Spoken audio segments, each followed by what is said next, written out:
สุปฏิปันโนภะคะวะโตสาวกสังโฆสังฆังนะมามินะโมตัสสะภะคะวะโตอะระหะโตสัมมาสัมพุทธัสสะนะโมตัสสะภะคะวะโตอะระหะโตสัมมาสัมพุทธัสสะนะโมตัสสะภะคะวะโตอะระหะโตสัมมาสัมพุทธัสสะสัมมาสัมพุทธมัตโตลังสัจจธัมมะคโนตามังอาภิวาทิยาปัสสิสังอาภิธัมมตาสังฆังตาตาวุตตาภิธัมมตาจัตโตทาปาลมาตาโตจิตตังเจตสิกังโลปังนิพพานามิติสัพพทาขอกราบนมัสการพระมหาเถระพระสังฆาธิการพระเถรานุเถระและขอสวัสดีท่านผู้ฟังและผู้ชมทุกท่านที่ติดตามในรายการพระไตรปิฎกลอยฟ้าในเนื้อหาของพระอภิธรรมนะครับวันนี้ก็เรายังพูดถึงปริเฉดที่3นะครับในปกิณกสังคหะซึ่งเป็นตอนที่4นะครับเป็นตอนที่4ถ้าว่าโดยชั้นเรียนก็คือชั้นที่2นะครับอยู่ในชั้นจุลโทนะครับชั้นจุลโทนะครับครั้งที่แล้วนี้ก็ได้พูดถึงเรื่องของความแตกต่างนะครับความแตกต่างของสภาวธรรมนะครับความแตกต่างของสภาวธรรมที่เป็นนามธรรมนะครับนามธรรมที่เป็นจิตกับเจตสิกนะซึ่งจิตกับเจตสิกนี้ต้องประกอบกันแล้วถึงจะเกิดขึ้นมาได้ครับซึ่งลักษณะของจิตเนี่ยมีอยู่อย่างเดียวนะครับมีอยู่อย่างเดียวเท่านั้นก็คือวิชานักลักขณังนะครับมีการรู้อารมณ์เป็นพิเศษจากสัญญาแล้วก็ปัญญาเป็นลักษณะนะครับนี่เราก็ได้อธิบายไปแล้วนะครับแล้วก็เจตสิก52ก็จะมีลักษณะของแต่ละอย่างนะครับเจตสิกมีถึง52อย่างด้วยกันนะทีนี้เราก็จะศึกษาไปทีละอย่างนะครับครั้งที่แล้วผมก็พูดถึงในส่วนที่เป็นเจตสิกนะเดี๋ยวเราไปดูนะครับมาดูในรายละเอียดของเจตสิกนะเจตสิก52นะเจตสิก52ถ้าว่าโดยรวมนะครับรวมกันทั้งหมดเลยก็จะได้ลักษณะก็คือนามนะลักขณังนะครับมีการน้อมไปสู่อารมณ์เป็นลักษณะอันนี้ว่าโดยรวมนะครับว่าโดยรวมทั้ง52เลยนะครับเหมือนกับจิตนะจิตนี่มี121นะครับเขามีลักษณะอย่างเดียวนะครับก็คล้ายๆกับว่าโดยลักษณะก็คือลักษณะรวมนะลักษณะรวมกันไม่ว่าจะเป็นโลกิยจิตนะมหคตาจิตหรือว่าจะเป็นโลกุตละจิตก็ตามเขามีลักษณะอย่างเดียวนะครับเมื่อเราเจตสิกรวมกัน52ก็จะมีลักษณะรวมของเจตสิกแต่จริงลักษณะรวมของเจตสิกก็คือณลักขณังนะครับมีการน้อมไปสู่อารมณ์เหมือนกันหมดเลยนะแต่ถ้าว่าแยกโดยแต่ละดวงอย่างเงี้ยก็จะมีลักษณะของแต่ละอย่างนะครับไม่เหมือนกับจิตนะครับจิตถึงแม้ว่า121จะแยกยังไงก็ตามเขามีลักษณะอย่างเหมือนกันหมดเลยนะครับก็คือเป็นวิชานักลักขณังนะครับแตกต่างกับเจตสิกนะครับเจตสิกจะมีสภาวะของตัวเองนะ52ดวงก็จะมีสภาวะ52อย่างนะครับอย่างที่1นะ เราก็มาดูเจตสิกที่เป็นภาษาเจตสิกภาษาเจตสิกเนี่ยก็จะมีลักษณะก็คือพุสนะลักขโนนะครับพุสนะลักขโนมีการกระทบอารมณ์เป็นลักษณะนะครับมีการกระทบอารมณ์เป็นลักษณะนะทำไมกระทบอารมณ์กระทบตรงไหนนะภาษานี้เขาจะเกิดตรงไหนนะภาษานี้จะเกิดด้วยการอาศัยทำสามอย่างนะครับเมื่อทำสามอย่างนั้นประชุมกันณจุดที่เขาประชุมกันนั้นก็จะเรียกว่าเป็นการกระทบอารมณ์นะครับเป็นการกระทบอารมณ์ยกตัวอย่างนะครับเราก็ดูแผนภูมินะครับดูแผนภูมิถ้าเราพูดถึงการกระทบอารมณ์เนี่ยเขาบอกว่าอาศัยนะครับอาศัยจักขุกับรูปารมณ์แล้วเกิดจักขุวิญญาณนะครับจักขุวิญญาณอยู่ตรงนี้นะจักขุวิญญาณเกิดเป็นจักขุวิญญาณธรรมะสามอย่างนี้ประชุมกันก็คืออะไรก็คือจักขุประสาทจักขุประสาทก็คือประสาทตานะครับกระทบกับรูปารมณ์นะรูปารมณ์ก็คือสีนะครับแล้วทำให้เกิดเป็นจักขุวิญญาณเมื่อเกิดเป็นจักขุวิญญาณแล้วจุดที่เขากระทบกันเนี่ยนะก็จะเรียกว่าเป็นภาษานะครับก็จะเรียกว่าเป็นภาษาเจตสิกนะครับก็จะเป็นลักษณะอย่างนี้นะจุดที่ธรรมะสามอย่างประชุมกันเรียกว่าภาษาก็คือจุดที่เขากระทบกันนั่นเองอันนี้เป็นลักษณะของภาษาเจตสิกนะครับเจตสิกมี52นะครับเจตสิก52เนี่ยภาษาเจตสิกก็คือเจตสิกดวงแรกเลยใน52นะก็อยู่ตรงนี้นะอยู่ตรงนี้นะถ้าว่าโดยแถวแรกเนี่ยเราจะเรียกว่าเป็นสัพพจิตตสาธารณเจตสิกนะสัพพจิตตสาธารณเจตสิกในดวงที่สองเนี่ยก็จะเป็นเวทนาเจตสิกนะเวทนาเจตสิกมีลักษณะอย่างไรนะท่านก็บอกว่านะครับอนุภาวนะลักขณานะครับมีการเสวยอารมณ์เป็นลักษณะนะครับมีการเสวยอารมณ์เป็นลักษณะเมื่อวานนี้ผมก็ได้พูดไปในการเสวยอารมณ์ของเวทนากับเจตสิกอื่นๆนะครับที่ประกอบกับเวทนานะครับเจตสิกอื่นๆที่ประกอบกับเวทนาแล้วก็ประกอบกับจิตเนี่ยรู้ความสุขความทุกข์ความ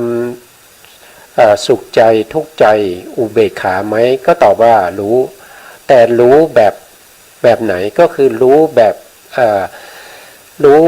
ไม่สามารถที่จะสวยเวทนาได้อย่างเต็มที่นะครับเมื่อวานนี้ได้เปรียบเทียบว่าเจตสิกอื่นๆที่ประกอบกันอยู่ในจิตดวงเดียวกันนะที่มีเวทนาด้วยนะเจตสิกอื่นๆเนี่ยนอกจากเวทนานี้ก็รู้ความสุขความทุกข์นะครับรู้สุขกายทุกกายนะครับสุขใจทุกใจแล้วก็อุเบกขาด้วยแต่รู้แบบคนชิมอาหารนะครับคนที่เขาชิมอาหารนะครับก่อนที่จะเอาถวายแก่พระราชานะครับนะส่วนพระราชานั้นเขาจะได้สวยโดยความเป็นเจ้าของนะครับก็คือตัวเวทนานั่นเองนะครับเวทนานี้เขาจะสวยอาหารเต็มที่นะครับก็คือสวย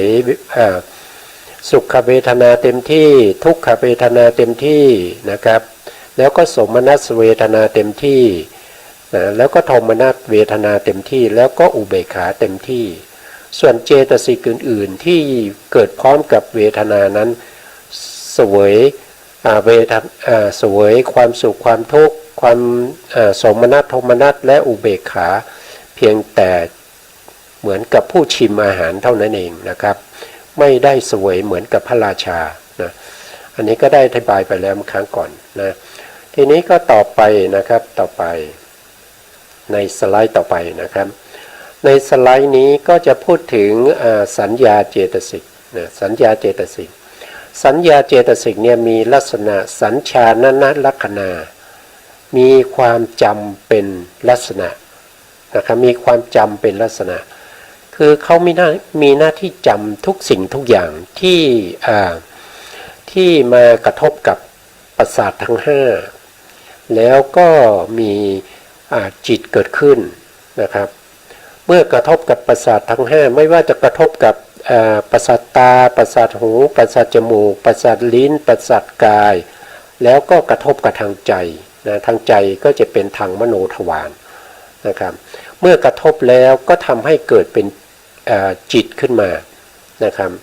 เกิดเป็นจิตขึ้นมาเมื่อจิตเกิดขึ้นมาเนี่ยก็จะมีเจตสิกดวงหนึ่งที่ชื่อว่าสัญญาอยู่ในจิตดวงนั้นด้วยนะเมื่ออยู่ในจิตดวงนั้นสัญญาเจตสิกดวงนั้นก็จะจำทุกสิ่งทุกอย่างที่จิตนั้นรับรู้จิตนั้นรับรู้อะไรสัญญาก็จะจำในสิ่งนั้นจำทุกอย่างนะครับเพราะว่าสัญญานี้เป็นเจตสิกที่เกิดกับจิตทุกดวงเพราะฉะนั้นจิตดวงเข้าไปเกิดกับจิตดวงไหนนะครับแล้วก็จิตดวงนั้นรู้อารมณ์อะไรสัญญาก็จะจำไว้นะสัญญาก็จะจำไว้นะมีลักษณะจำนะครับมีลักษณะจำนะต่อไปนะครับเจตสิกดวงที่4นะครับก็จะเป็นตัวเจตนานะครับเจตนาเจตสิกเจตนาเจตสิกเจตนาเจตสิกมีลักษณะอย่างไรนะครับเจตนาเจตสิกมีลักษณะเจตนาภาวะลักขณาเจตนาภาวะลักขณามีการชักชวนเป็นลักษณะนะครับถ้าเราไปศึกษาในเรื่องของธรรมชาติของเจตนาธรรมชาติของเจตนาท่านก็บอกว่านะครับธรรมชาติที่กระตุ้นเตือนและชักชวนสัมปยุตธรรมสัมปยุตธรรมในอารมณ์เพื่อให้ทำหน้าที่ของตนนะครับก็คือตัวเจตนานั่นเองตรงนี้เขาเขียนไว้แค่ชักชวนนะครับชักชวนอะไรก็คือชักชวนสัมปยุตธรรมสัมปยุตธรรมก็คือการเกิดพร้อมกันนะสัมปยุตธรรมที่เกิดพร้อมกันก็จะมีจิตหนึ่งใช่ไหมครับมีจิตหนึ่งแล้วก็มีเจตสิกอย่างน้อยๆก็7ดวงนะครับที่เรียกว่าสัพพจิตตสาธารณเจตสิก7นะครับก็คืออะไรก็คือผัสสะนะครับก็คือเวทนาสัญญาแล้วก็เอกคตาชีวิตินทรีย์มนสิการนะครับเกิดร่วมกับเจตนานะครับเพราะฉะนั้นตัวเจตนาเนี่ยทำหน้าที่ในการกระตุ้นเตือนนะกระตุ้นเตือนให้จิตแล้วก็ผัสสะเวทนาสัญญาเอกคตาชีวิตินทรีย์มนสิการเนี่ยให้ทำหน้าที่ของตัวเองนะครับให้ทำหน้าที่ของตัวเองนะเพราะฉะนั้นตัวเจตนาเนี่ยถ้าเราพูดไปก็คล้ายๆกับว่าเป็นตัวที่เป็นหัวหน้าเป็นแม่ทัพนะครับที่นำสู่สงครามนะครับก็จะต้องมีการตักเตือนให้แต่ละส่วนแต่ละกลุ่มนะครับแต่ละกองนะครับแต่ละหมวดให้ทำหน้าที่ของตัวเองนะครับให้ทำหน้าที่นะครับให้สำเร็จในงานนั้นๆนะครับเจตนาอีกในหนึ่งเขาเป็นตัวกรรมนะครับเป็นตัวกรรมไม่ว่าจะเป็นกรรมที่เกิดทางวาจากรรมที่เกิดทางกายกรรมมโนกรรมนะครับก็มีเจตนาเป็นพื้นฐานทั้งหมดนะครับเพราะว่าเจตนานี้ถือว่าเป็นตัว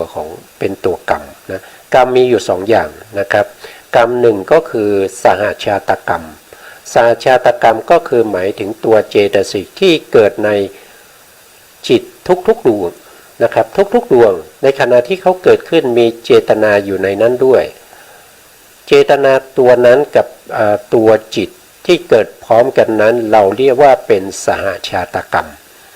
นะครับ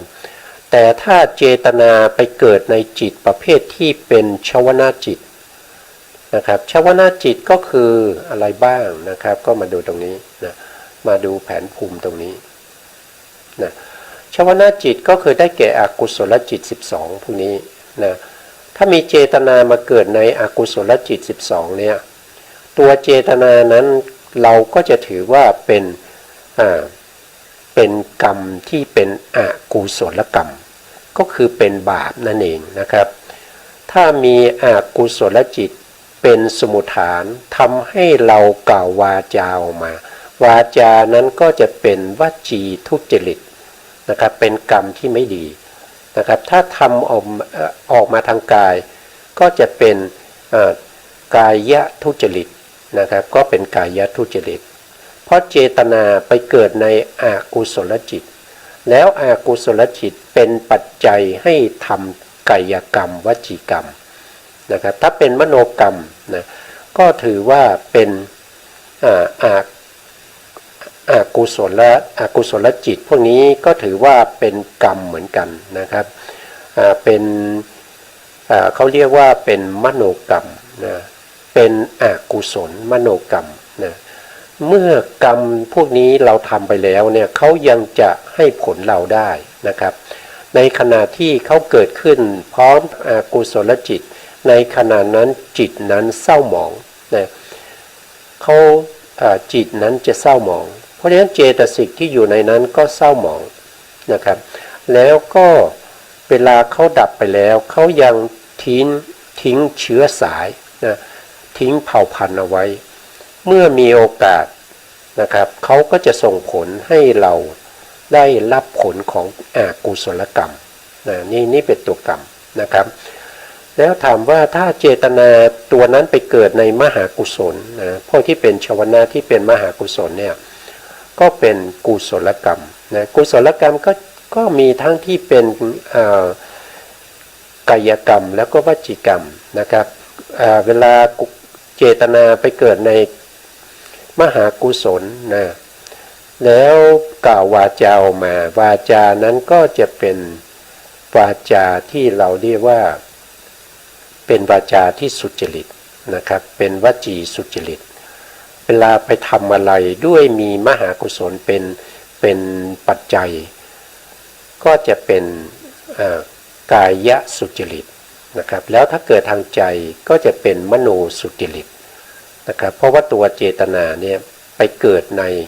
มหากุศลแล้วก็กระตุ้นเตือนสัมปยุตธรรมให้ทำหน้าที่ของตัวนะครับก็เป็นกุศลนะครับแต่ถ้าไปเกิดในกุศลที่เป็นประเภทที่เป็นฌานเช่นรูปาวจระนะครับรูปาวจระนะครับตรงที่เป็นสีเหลืองตรงนี้นะครับปฐมฌานนะครับทุติยฌานตติยฌานจตุทัชฌานแล้วก็ปัญจมฌานถ้ามาเกิดในรูปาวจระกุศลจิตอันนี้ก็จะเป็นเจตนาที่เกิดในฌานจิตนะครับก็จะเป็นอันนี้จะเป็นมโนกรรมนะครับเป็นมโนกรรมนะในขณะที่เข้าฌานเนี่ยเราไม่สามารถที่จะพูดได้เราไม่สามารถจะทำการงานได้เพราะฉะนั้นเจตนาที่เกิดในนี้ก็จะเป็นมโนกรรมอย่างเดียวนะครับเกิดเป็นมโนกรรมอย่างเดียวนะจะเป็นวจีกรรมไม่ได้นะครับจะเป็นกายกรรมก็ไม่ได้นะครับก็เป็นมโนกรรมอย่างเดียวเพราะเกิดในฌานจิตนะเมื่อเจตนามาเกิดในอรูปฌานนะครับที่เป็นดวงแรกนี้ก็จะเรียกว่าเป็นอากาสานัญจายตนะฌานนะครับมีแต่นามไม่มีรูปผู้ที่ไปเกิดตรงนี้นะครับมีแต่นามนะไม่มีรูปนามก็คือหมายถึงจิตกับเจตสิกเท่านั้นจะไม่มีรูปขันธ์นะจะไม่มีรูปขันธ์นะเพราะฉะนั้นถ้าเจตนามาเกิดตรงอรูปฌานตรงนี้เนี่ยก็จะเป็นมโนกรรมนะครับเป็นมโนกรรมนะไม่มีกายกรรมแล้วก็ไม่มีวจีกรรมนะเขาไม่มีรูปนะครับเขาไม่มีรูปอันนี้ก็คือตัวเจตนาเจตสิกนะครับที่เกิดในจิตนะที่เกิดในจิตทั้งที่เกิดในอกุศลจิตแล้วก็กุศลจิตนะแล้วก็เกิดในพวกที่เป็นวิบากด้วยถ้าเกิดในวิบากนี้นะครับพวกที่เป็นวิปากจิตพวกนี้นะครับก็ถือว่าเจตนาตัวนั้นเป็นสหชาตกรรมนะเป็นสหชาตกรรมไม่ได้เป็นนานัคณิกกรรมนะไม่ได้เป็นนานัคณิกกรรมเหมือนกับไปเกิดในอกุศลจิตแล้วก็มหากุศลจิตนะครับ รูปาวจรกุศลจิตอรูปาวจรกุศลจิตพวกนี้นะครับจะมีทั้งที่เป็นสหชาตกรรมด้วยแล้วก็มีที่เป็นนานัคคณิกกรรมด้วยนะครับสหชาตกรรมก็คือเกิดพร้อมกันนะแต่ถ้าเป็นนานัคคณิกกรรมก็คือเกิดคนละขณะก็คือหมายถึงว่าเมื่อทำกรรมนั้นไปแล้วนะครับในภายหลังนะครับหรือว่าในอนาคตถ้ากรรมนั้นมีโอกาสเขาก็จะให้ผลได้นะครับนั่นเรียกว่าเป็นนานัคคณิกกรรมคือกรรมที่ให้ผลต่างขณะกันนะไม่พร้อมกันนะครับนี่ก็คือเป็นตัวเจตนาเจตสิกนะครับลักษณะของเจตนาเจตสิกเราก็ต้องจำไว้นะครับว่าเขามีลักษณะการชักชวนกระตุ้นเตือนสัมปยุตธรรมนะครับในอารมณ์ให้ทำหน้าที่ของตัวนะครับแต่ตรงนี้เขาตัดมาสั้นๆนะพิมพ์มาสั้นๆนะครับถ้าว่าโดยบาลีก็คือเจตนาภาวะนะเจตนาภาวะลักขณานะต่อไปก็คือเจตสิกอีกดวงหนึ่งนะครับซึ่งเป็นดวงที่5นะดวงที่5ก็ได้แก่เอกคตาเอกคตาเจตสิกก็คือตัวสมาธินะครับก็คือได้แก่ตัวสมาธินะเอกคตาเจตสิกอยู่ตรงไหนนะมาดูที่แผนภูมินะครับเอกคตาเจตสิกอยู่ตรงนี้นะอยู่ตรงนี้เป็นสมาธินะครับเป็นสมาธินะถ้าไปเกิดในมรรคจิตเราก็จะเรียกว่าเป็นสัมมาสมาธินะทีนี้เอกคตานี่มีลักษณะอย่างไรนะครับท่านก็บอกว่านะครับวิเขปะลักขณามีการไม่ฟุ้งซ่านเป็นลักษณะแต่ถ้าเราไปดูในเรื่องของธรรมชาติของเอกคตานะครับก็จะได้ว่าธรรมชาติที่สงบนะเอกคตานี้เป็นธรรมชาติที่สงบและให้สัมปยุตธรรมตั้งอยู่ในอารมณ์เดียวนะครับให้สัมปยุตธรรมทั้งหลายตั้งอยู่ในอารมณ์เดียวนะเป็นสภาวธรรมที่สงบนะครับก็คือตัวสมาธินั่นเองนะก็ตรงนี้ท่านบอกว่าไม่มีการฟุ้งซ่านเป็นลักษณะนั่นก็คือความสงบนั่นเองนะครับแล้วนอกจากนั้นนะครับนอกจากนั้นยังนำสัมปยุตธรรมทั้งหลายที่เกิดพร้อมกับตัวเองเนี่ยให้มุ่งสู่อารมณ์เดียวนะครับก็คือให้ตั้งอยู่ในอารมณ์เดียวนะครับถ้าสมมติว่าเราในขณะนั้นจิตที่เกิดขึ้นเป็นจักขูวิญญาณจิตกำลังเห็นสิ่งใดสิ่งหนึ่งนะครับตัวเอกคตาก็จะต้องกระตุ้นเตือนทั้งจิตและเจตสิกทั้งหลายเหล่านั้นให้มุ่งสู่อารมณ์นั้นนะครับยกตัวอย่างเช่น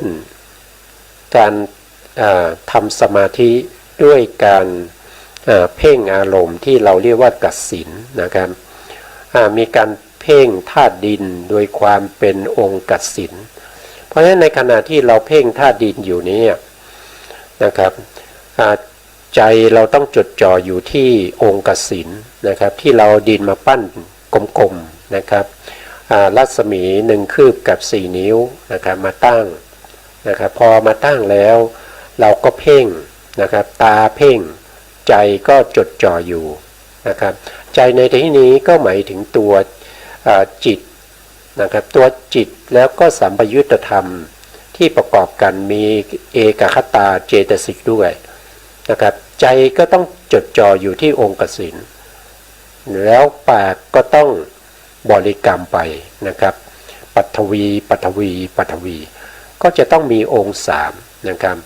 ให้สัมปยุตธรรมทั้งหลายเนี่ยเกาะติดอยู่กับที่องค์กสิณนะครับที่เราปั้นแล้วก็ตั้งอยู่ข้างหน้าของเรานั้นนะครับจนกว่าเขาจะไปติดที่ใจนะครับจนกว่าเขาจะไปติดที่ใจถ้าเอกคตาหรือว่าตัวสมาธินี้ไม่สงบนะครับไม่สงบหรือว่าไม่ได้นำสัมปยุตธรรมให้ตั้งอยู่ในอารมณ์เดียวแล้ว องค์กสิณนั้นก็ไม่สามารถที่จะไปติดอยู่ที่ใจได้นะครับไม่สามารถไปติดอยู่ที่ใจได้ไม่สามารถจะติดอยู่ที่ตาได้นะครับเมื่อเราเพ่งไปเรื่อยๆเนี่ยมันจะมาติดที่ตาก่อนนะมันจะมาติดที่ตาก่อนแล้วเราก็จะหลับตานะครับเราก็จะหลับตาทีนี้เวลาเราหลับตาแล้วองค์กสิณก็จะปรากฏนะครับปรากฏอยู่ที่ตา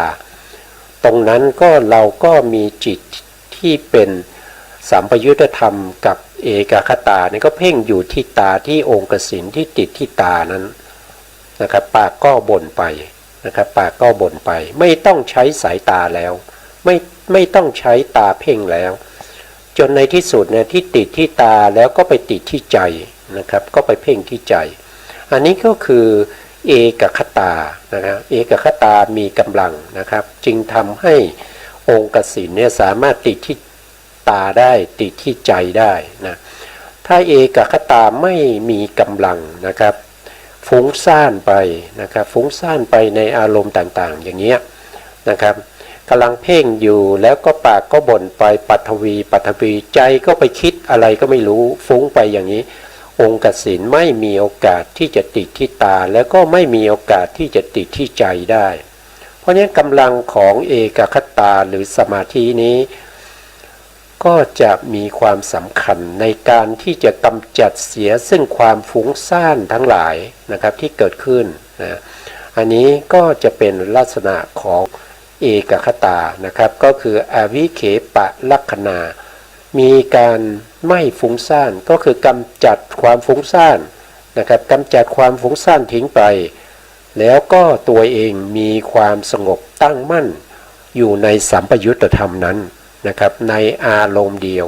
ก็คือยกตัวอย่างปัทวีกสิณก็จะมีปัทวีกสิณเท่านั้นที่เป็นอารมณ์ของสัมปยุตตธรรมนั้นนะครับก็คือในลักษณะอย่างนี้นะอันนี้เรากำลังพูดถึงลักษณะของเจตสิก52ดวงอยู่นะครับนะเพราะว่าสภาวธรรมของเจตสิกเนี่ยเขาจะมีแต่ละดวงเนี่ยเขาจะแตกต่างกันนะครับเพราะฉะนั้นเราก็จะพูดไปแต่ละดวงไม่เหมือนกับจิตนะไม่เหมือนกับจิตเนี่ยจะมี121ก็จริงแต่มีสภาวะเดียวเท่านั้นนะครับอันนี้ต้องจำไว้นะต้องจำไว้นะในชั้นจุลโทในปกิณณกะสังคหะในปริเฉดที่3เนี่ยเราต้องจำสิ่งพวกนี้เอาไว้นะเพราะว่ามันจะเป็นพื้นฐานให้เราเรียนในชั้นสูงต่อไปนะครับทีนี้เจตสิกดวงที่6นะครับก็คืออะไรก็คือชีวิตตินทรีย์เจตสิกนะชีวิตตินทรีย์เจตสิกถ้าเราดูในแผนภูมิเนี่ยมันอยู่ตรงไหนนะครับชีวิตตินทรีย์เจตสิกก็จะอยู่ตรงนี้เป็นดวงที่6นะครับเป็นดวงที่6ที่อยู่ในสัพพะจิตตสาธารณเจตสิก7แต่เขาเป็นดวงที่6อยู่ตรงนี้ชีวิตตินทรีย์เนี่ยเขามีลักษณะอย่างไรนะครับเราก็ไปดูต่อนะท่านบอกว่านะครับสหชาตานังนะอนุปาละนะลักขณังนะก็คือมีการเลี้ยงรักษาสหชาตธรรมนะครับเป็นลักษณะนะครับก็คือมีการดูแลรักษาสัมปยุตตธรรมนะครับหรือสหชาตธรรมที่เกิดพร้อมกันกับตัวเองรักษาอย่างไงนะครับชีวิตอินทรีย์เนี่ยมีหน้าที่ในการที่จะต้องรักษาสัมปยุตตธรรมหรือสหชาตธรรมนะครับก็คือหมายความว่ามีเวลาที่เขาเกิดพร้อมกับจักขูวิญญาณจิตเห็นไหมจักขูวิญญาณจิตมีเจตสิกประกอบด้วยกันอยู่7ดวงมีชีวิตตินทรีย์อยู่ในนั้นด้วยทีนี้เจตสิก6ดวงที่นอกจากชีวิตตินทรีย์เนี่ยเขาก็เกิดขึ้นมาแล้วเขามีการเกิดขึ้นตั้งอยู่แล้วก็ดับไปนะครับก็เราจะเรียกว่าเป็นขนาดที่เกิดขึ้นก็จะเรียกว่าอุทะเอาเดี๋ยวตอนนี้ลืมไปละ เดี๋ยวสักครู่รู้เดี๋ยวมันจะมาเองนะครับ มันเป็นอนิจจัง มันเป็นอนัตตานะครับในขณะที่ตั้งอยู่เราเรียกว่าถีติขณะนะถีติขณะในขณะที่มันดับไปเราเรียกว่าพังคขณะเพราะฉะนั้นในขณะที่เกิดขึ้นเรียกว่าอุปาทขณะนะครับอุปาทขณะถีติขณะพังคขณะเนี่ยเป็นขณะที่จิตเกิดขึ้นจิตทุกๆดวงเจตสิกทุกๆดวงก็จะมีลักษณะ3ขณะนี้นะครับก็คืออุปาทขณะถีติขณะพังคขณะนะแล้วตัวเจตสิกที่เป็นชีวิตินทรีย์เนี่ยจะต้องเป็นผู้ที่อนุบาลรักษานะครับหรือว่าดูแลสัมปยุตธรรมทั้งหลายให้เขาตั้งอยู่ได้ถึง3ขณะเล็กนี้นะครับให้เขาตั้งอยู่ได้ไม่ให้เขาดับไปก่อนนะครับอย่างเช่นอุปทาเกิดขึ้นยังไม่ทันได้ถึงตรงถีติเลยก็ดับไปแล้วอย่างเงี้ยนะครับอันนี้เป็นหน้าที่ของชีวิตตินทรีย์เจตสิกที่จะต้องดูแลสัมปยุตธรรมของตัวให้ตั้งอยู่ได้ตามลักษณะ3อนุขณะเล็กนะครับก็คืออุปาทขณะถีติขณะพังคขณะนะครับก็ให้ได้3ขณะอย่างนี้นะอันนี้ก็เป็นหน้าที่ของชีวิตตินทรีย์ชีวิตตินทรีย์เจตสิกนี้เป็นนามธรรมนะครับเป็นนามธรรมครั้งก่อนเราเรียนในเรื่องของรูปไปแล้วในปริเฉดที่6เนี่ยก็จะมีชีวิตตรูปอยู่อันหนึ่งนะครับอันนั้นเป็นรูปนะครับชีวิตตินทรีย์ที่เป็นรูปก็มีนะครับนะครับที่เป็นรูปก็มีนะครับก็อยู่ตรงนี้นะครับก็อยู่ตรงนี้เดี๋ยวผมจะเอาให้ดูนะครับก็อยู่ตรงนี้นะอันนี้เป็นรูป28นะครับก็จะมีชีวิตตรูปอยู่ตรงนี้นะชีวิตตรูปอยู่ตรงนี้บางท่านก็อาจจะเอาสับสนกันนะครับว่าชีวิตตรูปกับชีวิตนามนะชีวิตนามนี่คือตัวนี้นะครับคือเจตสิกตัวนี้นะชีวิตตินทรีย์เหมือนกันนะตรงนี้นะตัวนี้เป็นชีวิตนามนะครับนะมีชีวิตนามกับชีวิตรูปนะครับแต่ในที่นี้เราพูดถึงเจตสิกเพราะฉะนั้นตรงนี้จะต้องเป็นชีวิตตินทรีย์เจตสิกเท่านั้นนะครับทำหน้าที่ในการรักษาไว้ซึ่งสัมปยุตธรรมนะครับถ้าว่าโดยธรรมชาติก็จะเป็นที่รักษาสัมปยุตธรรมนะครับก็เหมือนกันนะสัมปยุตธรรมหรือบางทีก็จะเรียกว่าสัมปยุตธรรมบางทีก็เรียกว่าสหชาตธรรมนะครับก็เป็นศัพท์ที่ท่านใช้นะครับความหมายเหมือนกันนะความหมายเหมือนกันต่างกันที่ตัวอักษรเท่านั้นเองนะครับอันนี้ก็เป็นเจตสิกดวงที่6นะครับทีนี้เจตสิกดวงที่7มีลักษณะอย่างไรชื่อก่อนนะเจตสิกดวงที่7นะครับชื่อว่ามนสิการเจตสิกมนสิการเจตสิกนะครับมนสิการเจตสิกเนี่ยมีลักษณะอย่างไรท่านก็บอกว่าสารณลักขโนนะสารณลักขโนมีการทำให้สัมปยุตธรรมใส่ใจในอารมณ์นะใส่ใจในอารมณ์เป็นลักษณะนะครับก็คือจะต้องน้อมไปในอารมณ์นั้นนะใส่ใจในอารมณ์นั้นนะถ้าเขาเกิดในจิตที่เป็นปัญจทวาราวชนะจิตนะที่ในมโนทวาราวชนะวิถีเนี่ยเขาจะได้ชื่อว่าเป็นมนสิการเจตสิกที่น้อมไปสู่อารมณ์ใหม่นะครับหรือว่าเขาเรียกว่าเป็นการน้อมไปสู่อารมณ์ใหม่นะครับก็คือปัญจทวาราวชนะจิตมีมนสิการเจตสิกดวงนั้นจะน้อมไปสู่อารมณ์ที่เป็นทางปัญจทวารนะครับเป็นปัญจทวารนะแล้วถ้าเขาไปเกิดในมโนทวาราวชนะจิตนะที่ในวิถีไม่ว่าจะเป็นวิถีทางปัญจทวารหรือว่าเป็นวิถีทางมโนทวารก็ตามนะครับเขาจะทำหน้าที่โยนิโสด้วยนะโยนิโสมนสิการหรืออาโยนิโสมนสิการนะครับเป็นตัวที่ทำให้ชวนาจิตที่เกิดต่อจากอาวัชนะ ที่เป็นมโนทวาราวชนะจิตนั้นเป็นกุศลหรืออกุศลก็ขึ้นอยู่กับตัวนี้ด้วยนะครับขึ้นอยู่กับตัวที่เป็นมนสิการนี้ด้วยนะครับมนสิการตัวนี้น้อมใจไปในโยนิโสหรือว่าอโยนิโสนะครับถ้าน้อมไปทางโยนิโสชวนะที่เกิดตามมาก็จะเป็นกุศลนะแต่ถ้ามีน้อมไปในส่วนที่เป็นเป็นอโยนิโสก็จะเป็นชวนะก็จะเป็นอกุศลจิตนะครับก็จะเป็นในลักษณะอย่างนี้นะครับอันนี้ก็เป็นลักษณะของมนสิการเจตสิกนะมนสิการเจตสิกทำหน้าที่ในการใส่ใจในอารมณ์เป็นลักษณะถ้าว่าโดยบาลีก็คือได้แก่สารณลักขณูนะครับสารณลักขณูแต่ถ้าเรามาดูในธรรมชาตินะครับธรรมชาติที่มนสิการเจตสิกเนี่ยเป็นธรรมชาติที่มุ่งนำสัมปยุตธรรมสู่อารมณ์นะครับท่านก็บอกว่าอย่างนั้นนะครับก็จะแตกต่างตรงนี้หน่อยหนึ่งแต่ถ้าเราฟังความหมายแล้วมันก็คืออันเดียวกันนั่นเองนะครับก็คืออันเดียวกันแต่ต่างกันที่ตัวอักษรแค่นั้นเองนะครับอันนี้ก็เป็นเจตสิก7ดวงที่อยู่ในสภาจิตตสาธารณเจตสิก7นะครับก็จะมีตั้งแต่ผัสสะนะผัสสะคือธรรมชาติที่กระทบกับอารมณ์นะธรรมะ3อย่างประชุมกันตรงไหนตรงนั้นคือจุดที่กระทบกันจุดนั้นคือผัสสะนะครับอันที่สองก็คือเวทนาธรรมชาติที่สวยอารมณ์นะครับ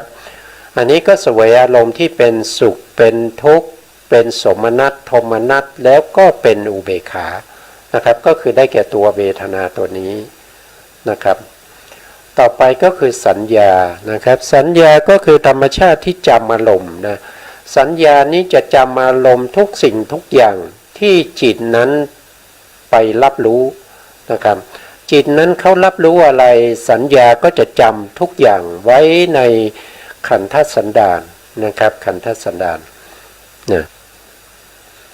แล้วเจตสิกดวงที่4ก็คือตัวเจตนานะครับเจตนาก็คือธรรมชาติที่กระตุ้นเตือนและชักชวนสัมปยุตธรรม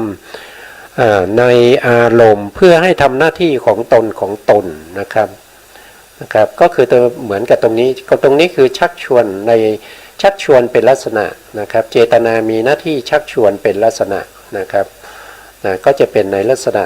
เหมือนกันนะครับแต่ถ้าว่าโดยธรรมชาตินี่เขาจะขยายความนะครับในหลักสูตรของชั้นจุลตรีนะครับก็คือในเรื่องของเจตสิกในปริเฉดที่2นะครับก็ใครมีหนังสือก็ไปเปิดดูได้นะครับก็จะอยู่ในหน้าที่31นะในหน้าที่31เรื่องของความหมายของเจตสิก52ตามลำดับนะครับอันนี้ก็คือเจตนานะครับต่อมาก็คือเอกคตานะครับเอกคตาก็คือมีหน้าที่ในการทำลายซึ่งความฟุ้งซ่านนะครับนั่นก็คือธรรมชาติที่สงบนะเอกคตาคือธรรมชาติที่สงบและทำให้สัมปยุตธรรมนั้นตั้งอยู่ในอารมณ์เดียวนะครับไม่ให้ฟุ้งซ่านไปในอารมณ์ต่างๆนั่นเองนะครับให้อยู่ในอารมณ์ใดอารมณ์หนึ่งนะครับอย่างที่ได้ยกตัวอย่างไปเมื่อสักครู่นี้เกี่ยวกับเรื่องขององค์กสิณนะครับเรื่องของปฐวีกสิณอย่างเงี้ยเห็นได้ชัดดีนะไม่ว่าจะเป็นปฐวีกสิณนะครับอาโปกสิณวายโยกสิณหรือว่าเตโชกสิณก็ต้องอาศัยเจตนานะครับที่เป็นสมาธินี้แล้วก็นอกจากนั้นตัวนี้ยังเป็นตัวที่จะทำให้ปัญญาเกิดด้วยนะครับสมาธิเนี่ยเป็นเหตุให้เกิดปัญญาด้วยนะครับถ้าไม่มีสมาธิปัญญาจะไม่เกิดปัญญาอยู่ตรงนี้นะครับปัญญาอยู่ตรงนี้นะครับปัญญาอยู่ตรงนี้ปัญญาจะเกิดขึ้นได้ต้องมีสมาธินะครับต้องมีสมาธินะครับต่อไปนะครับก็คือชีวิตินทรีย์เจตสิกนะครับก็อยู่ตรงนี้เองนะก็คือได้แก่ดวงที่6นะครับได้แก่ดวงที่6ดวงนี้รักษาสัมปยุตธรรมนะครับก็คือรักษาไว้ให้จิตและเจตสิกที่เกิดพร้อมกับตัวเองนะสามารถตั้งอยู่ได้ถึง3อนุขณะเล็ก ก็คืออุปาทขณะถีติขณะพังคขณะนะครับก็ให้เป็นไปตามนั้นนะครับเจตสิกดวงสุดท้ายนะครับที่เป็นสัพพจิตตสาธารณเจตสิกก็คือได้แก่มนสิการเจตสิกนะครับก็คือดวงนี้นะครับก็คือธรรมชาติที่มุ่งและนำสัมปยุตธรรมเข้าสู่อารมณ์นะครับเข้าสู่อารมณ์นะครับก็คือสามารถที่จะถ้ามีโยนิโสนะครับโยนิโสก็จะเป็นกุศลนะถ้ามีอโยนิโสก็เป็นอกุศลหมายถึงจิตที่จะเกิดหลังๆนะครับหมายถึงจิตที่จะเกิดต่อหลังๆก็อาศัยมนสิการเจตสิกตัวนี้ด้วยโยนิโสมนสิการนะเจตสิกนะครับอันนี้ก็จบไปนะครับในส่วนที่เป็นสัพพจิตตสาธารณเจตสิก7ดวงนะครับต่อไปเราก็จะพูดในแถวที่2นะครับก็คือที่เราเรียกว่าเป็นปกิณกะเจตสิกนะปกิณกะเจตสิกก็จะมีอยู่6ดวงนะครับที่ผมพูดนี้คือลักษณะของเจตสิกนะครับคือหมายถึงว่าให้ท่านผู้ฟังและผู้ชมเนี่ยได้รู้ว่าลักษณะของเจตสิกแต่ละดวงนั้นมันเป็นอย่างไรนะครับเพราะว่าเราพูดถึงนามเตปัญญาสะนามเตปัญญาสะก็คือลักษณะ53ของนามธรรมนะครับ53ก็คือได้แก่ตัวจิต1ใช่ไหมครับแล้วก็เจตสิก52รวมกันก็จะเป็น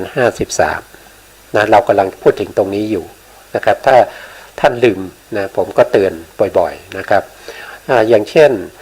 แถวที่2เนี่ยเราก็จะพูดถึงลักษณะของเจตสิกที่เป็นปกิณกะเจตสิกนะ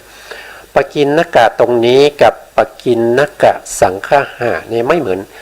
ความหมายเหมือนกันนะครับความหมายเหมือนกันแต่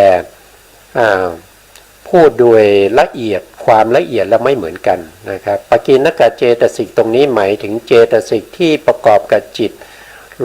121ดวงโดยไม่ทุกดวงกระจัดกระจายไปเป็นบางดวงเท่านั้นเองอย่างเช่นนะครับอย่างเช่นตัววิตกเจตสิกตรงนี้เนี่ยเขาสามารถประกอบกับจิตได้ถึง55ดวงจิตมีถึง121นะครับเขาประกอบแค่55ดวงเท่านั้นเองนะครับอันนี้ก็หมายถึงว่าเขาก็ประกอบจิตเหมือนกันแต่ไม่ได้ทุกดวงแต่เลี่ยรายทั่วไปนะก็คือหมายถึงกระจัดกระจายไปในจิตเหล่านั้นนะครับเราไปดูลักษณะเลยดีกว่าเพราะว่าเรื่องของเจตสิกประกอบเท่าไหร่ยังไงนี้เราจะไปทบทวนในเรื่องของปริเฉดที่2ในเรื่องของเจตสิกอยู่แล้วนะครับเพราะฉะนั้นก็ผ่านไปนะทีนี้เราไปดูเจตสิกดวงที่8นะครับดวงที่8จะอยู่ในสไลด์ต่อไปนะครับสไลด์ดวงนี้สไลด์นี้นะสไลด์นี้เขาก็จะไม่พูดถึงลำดับที่เรียงกันนะครับเขาพูดถึงปกิณกะเจตสิก6นะเพราะฉะนั้นเขาก็จะพูดตั้งแต่1ถึง6ที่เป็นปกิณกะเจตสิกนะปกิณกะเจตสิกดวงที่1เนี่ยก็คือตัววิตกเจตสิกนะคือวิตกเจตสิกและวิตกเจตสิกเนี่ยมีลักษณะเป็นอย่างไรนะลักษณะของวิตกเจตสิกก็คืออารัมมะเนจิตตสะอาภินิโลปานะขะโนนะครับมีการยกจิตขึ้นสู่อารมณ์เป็นลักษณะนะครับตัววิตกเจตสิกนี้เขาจะยกจิตขึ้นสู่อารมณ์นะแต่ถ้าเราไปดูในธรรมชาตินะธรรมชาติของวิตกนะครับท่านก็จะบอกว่านะครับธรรมชาติวิตกคือธรรมชาติที่ยกสัมปยุตธรรมนะสัมปยุตธรรมขึ้นสู่อารมณ์คือคิดอารมณ์นะคิดอารมณ์นั่นเองนะครับก็คือตึกไปในอารมณ์นั่นเองนะครับอันนี้คือลักษณะของวิตกเจตสิกนะวิตกเจตสิกทำหน้าที่ในการยกสัมปยุตธรรมนะท่านเข้าใจนะครับคำว่าสัมปยุตธรรมหรือว่าสหชาตธรรมก็คือหมายถึงว่าสภาวธรรมที่ประกอบกันนะครับประกอบกันระหว่างจิตและเจตสิกพร้อมที่จะรับรู้อารมณ์แล้วนะครับเขาประกอบกันนะครับ ที่รู้อารมณ์อย่างใดอย่างหนึ่งนะแต่เวลาเขาประกอบกันเขาอาศัยลักษณะ4ที่ผมได้พูดไปเมื่อครั้งที่แล้วนะครับก็คืออาศัยหนึ่งก็คือเกิดพร้อมกันนะครับเรียกว่าเอกุปาทะนะครับสองก็คือดับพร้อมกันเรียกว่าเอกนิโรธะสามก็คือมีอารมณ์เดียวกันเรียกว่าเอกาลัมพนะนะครับรับอารมณ์เดียวกันนะสี่ก็คืออาศัยวัตถุเดียวกันเกิดขึ้นเรียกว่าเอกวัตถุกะนะครับที่เราศึกษาไปแล้วนี่ก็ทบทวนให้นะครับว่าท่านจะจำได้หรือเปล่าไม่รู้นะครับนะก็จะมีลักษณะอยู่4อย่างเราถึงจะเรียกว่าเขาประกอบกันหรือว่าจะเรียกว่าเขาเรียกว่าธรรมนั้นเป็นสหชาตธรรมนะครับสหแปลว่าอะไรสหก็คือพร้อมกันนะสหก็คือพร้อมกันก็คือพร้อมกันระหว่างจิตกับเจตสิกนะครับประกอบพร้อมกันนั่นเองนะครับนะต่อไปนะครับตัววิตกนี้ทำหน้าที่ยกสัมปยุตธรรมนี้ขึ้นสู่อารมณ์นะครับหรือว่ายกจิตในที่นี้ไม่ใช่เฉพาะจิตดวงเดียวนะครับหมายถึงเจตสิกอื่นๆด้วยนะครับที่ประกอบอยู่ในจิตนั้นนะครับเว้นเฉพาะตัววิตกเท่านั้นเองเพราะตัววิตกเนี่ยทำหน้าที่ยกจิตและเจตสิกที่ประกอบกันอยู่ในนี้เนี่ยขึ้นสู่อารมณ์นะขึ้นสู่อารมณ์เป็นลักษณะนะครับอันนี้ก็คือเจตสิกดวงที่1นะครับที่อยู่ในปกิณณกะเจตสิกทั้ง6นะครับถ้าเราดูในแผนภูมิก็จะอยู่ในแถวที่เท่าไหร่แถวที่2นะครับแถวที่2ผมย้ายมาไว้ด้านนี้นะครับก็คือตรงนี้นะเป็นดวงแรกแต่อยู่ในแถวที่2นะครับดวงนี้นะวิตกเจตสิกนะครับวิตกเจตสิกต่อไปนะครับต่อไปก็จะเป็นปกิณณกะเจตสิก6ดวงที่2นะดวงที่2ชื่อว่าอะไรชื่อว่าวิจารณ์นะครับวิจารณ์เจตสิกวิจารณ์เจตสิกเนี่ยเขามีลักษณะอย่างไรนะครับถ้าว่าโดยบาลีก็จะได้อย่างนี้นะอาลัมมนานุมัชชะนะลักขโนถ้าแปลเป็นภาษาไทยก็จะได้ว่ามีการพิจารณาอารมณ์บ่อยๆเป็นลักษณะนะครับแต่ถ้าเราไปดูในปริเฉดที่2ในเรื่องของเจตสิกนะเจตสิกสังคหะท่านก็จะบอกว่าธรรมชาติที่มีการเคล้าขึงอารมณ์นะยกมีการพิจารณาอารมณ์บ่อยๆกับเคล้าขึงอารมณ์เนี่ยก็จะคล้ายๆกันนะครับเคล้าขึงก็คือการลักษณะจะเปรียบเทียบก็คือหมายถึงอย่างนี้ครับท่านผู้ฟังเวลาเราเคาะระฆังเนี่ยเราเคาะไปครั้งแรกนะครับกริ้งเนี่ยอันนั้นเป็นตัววิตกนะครับตัววิตกแต่เสียงที่มันกังวานนะครับกริ้งแล้วก็มันจะมีกริ้งใช่ไหมครับกริ้งไอ้ที่มันกังวานไปนั้นเราเรียกว่าเป็นวิจารณ์นะครับเป็นวิจารณ์นะครับเปรียบอย่างนี้นะครับการเคาะครั้งแรกเป็นวิตกนะครับแล้วก็เสียงที่มันกังวานจากการที่เราเคาะครั้งแรกไปนั้นก็จะเรียกว่าเป็นวิจารณ์เจตสิกเปรียบเทียบเป็นอย่างนี้นะครับเปรียบเทียบเป็นอย่างนี้แต่ในที่นี้ท่านบอกว่าเป็นการพิจารณาอารมณ์บ่อยๆเป็นลักษณะนะครับแต่ถ้าเราศึกษาในส่วนที่เป็นปริเฉดที่2ในเจตสิกสังคหะท่านก็บอกว่าธรรมชาติที่เขาขึงอารมณ์นะครับเขาขึงอารมณ์นะท่านจะจำส่วนไหนได้ก็ดีนะครับหรือว่าจะจำทั้งสองได้ก็ดีหรือว่าจะจำอย่างใดอย่างหนึ่งได้ก็ดีเหมือนกันนะครับเพราะว่าเราจะได้เอาไปใช้ในโอกาสต่อๆไปได้นะครับเจตสิกวิจารณ์อยู่ตรงนี้นะครับวิจารณ์อยู่ตรงนี้เป็นดวงที่2ในปกิณณกะเจตสิก6ดวงนะต่อไปดวงที่3เนี่ยดวงที่3นะครับก็คืออาทิโมกอาทิโมกเจตสิกนะอาทิโมกเจตสิกมีลักษณะอย่างไรนะครับท่านก็บอกว่าสันนินะสันนิฐานะสันนิฐาลักขโนนะครับสันนิฐานะลักขโน มีการสันนิษฐาน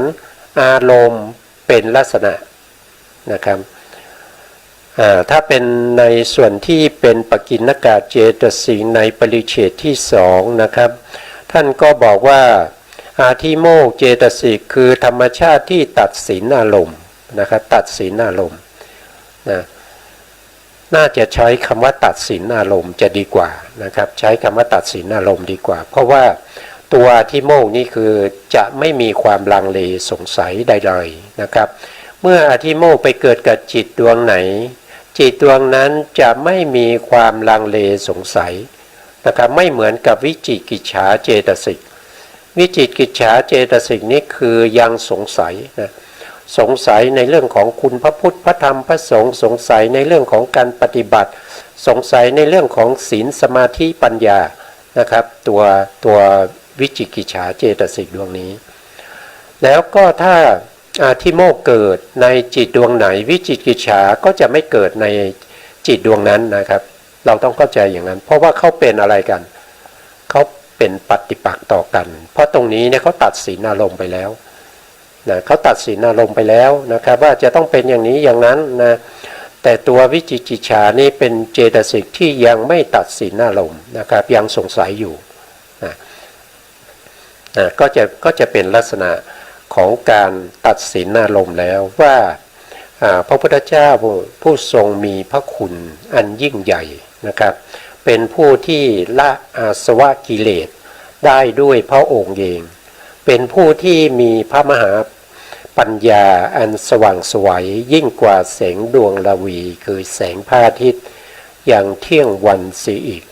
เป็นผู้ที่ตรัสรู้อริยสัจสี่ได้ด้วยพระองค์เองเป็นผู้ทำลายเสียซึ่งซี่กรรมแห่งสังสารวัฏเป็นผู้ที่ไม่มีที่ลับในการทำบาปนะครับถ้าพูดไปก็จะมีมากมายนะครับคุณของพระพุทธเจ้านะครับคุณของพระธรรมคุณของพระสงฆ์เรารู้แล้วเราก็ตัดสินแล้วนะครับว่าสิ่งพวกที่เราพูดถึงคุณของพระพุทธเจ้าพระธรรมเจ้าพระสังฆเจ้านั้นมีอยู่จ